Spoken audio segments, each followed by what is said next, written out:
Hello everyone, Radhe Radhe. आप सभी का बहुत बहुत स्वागत है। सावन का महीना शुरू होने वाला है, तो सावन के महीने में रोज़ पूजा किस प्रकार की जाती है आज के वीडियो में मैं आप सबके साथ शेयर करने वाली हूँ। सावन के महीने में रोज़ पार्थिव शिव परिवार में बनाती हूँ।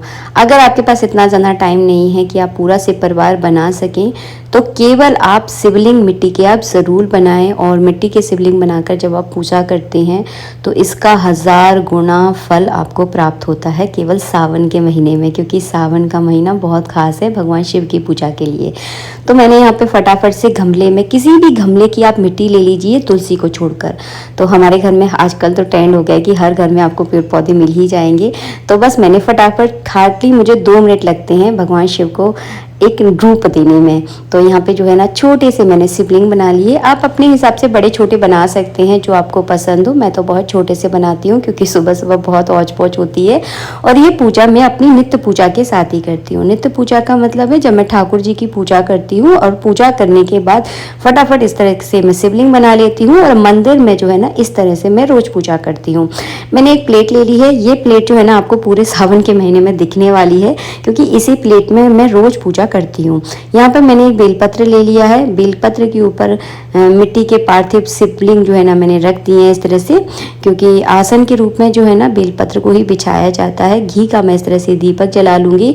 चलिए अब मैं फटाफट से आपको पूजा करके दिखाती हूँ कि मैं किस तरह से रोज़ सावन के महीने में पूजा करती हूँ। तो सबसे पहले आपको क्या करना है, ध्यान करना बहुत ज़रूरी है। किसी भी देवी देवता का पूजन करें उससे पहले उनका ध्यान ज़रूर करें।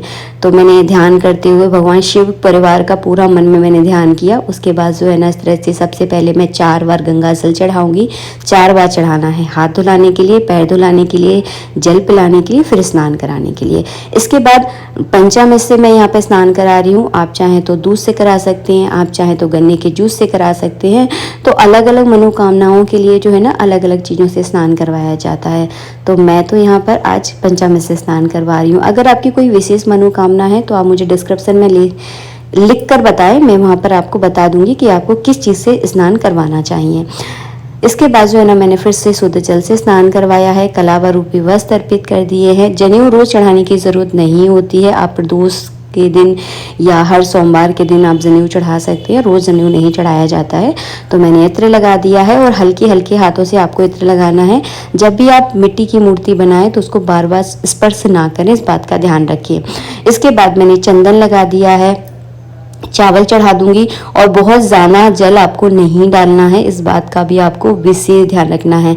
कई बार होती है कि मिट्टी बहुत ज़्यादा गीली होती है और जैसे ही आप उसके ऊपर जल डालते हैं और मिट्टी पूरी सी जो है ना रहने लगती है, मतलब जो पार्थिव आपने शिवलिंग बनाए हैं ना वो टूटने लगते हैं। तो इस चीज़ का आपको विशेष ध्यान रखना है। अगर मिट्टी बहुत ज़्यादा गीली है तो उसे एक ऊंचे स्थान पर रखें और बेलपत्र भगवान शिव के ऊपर बेलपत्र रखकर आप पूजन करें तो ज़्यादा सही रहेगा। तो इसके बाद जो है ना मैंने पुष्प चढ़ा दिए हैं। अब जो है ना मैं बेलपत्र चढ़ाऊंगी।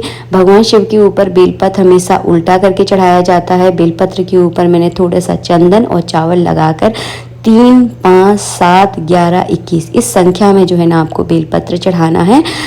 अगर आपके यहाँ बेलपत्र नहीं मिलते तो ऑनलाइन चूर्ण भी देखा था मैंने एक बार, तो आप ना बेलपत्र का चूर्ण भी चढ़ा सकते हैं, क्योंकि पूजा जो है ना स्थिति और परिस्थिति के अनुसार होती है। इसके बाद मैं भोग लगा देती हूँ। सावन के महीने में हमारे घर में मिठाई आपको मिल ही जाएगी, तो किसी न किसी चीज़ का मैं भोग ज़रूर लगाती हूँ। कुछ भी ना हो तो केवल शक्कर का भी आप भोग लगा सकते हैं। उसके बाद जल का आचमन करवा दें, क्योंकि खिलाने के बाद पानी पिलाया जाता है ना, तो उसे आचमन कहते हैं। इसके बाद मैं आरती कर दूंगी। तो चलिए आप सब लोग भी हमारे साथ आरती में शामिल हो जाइए।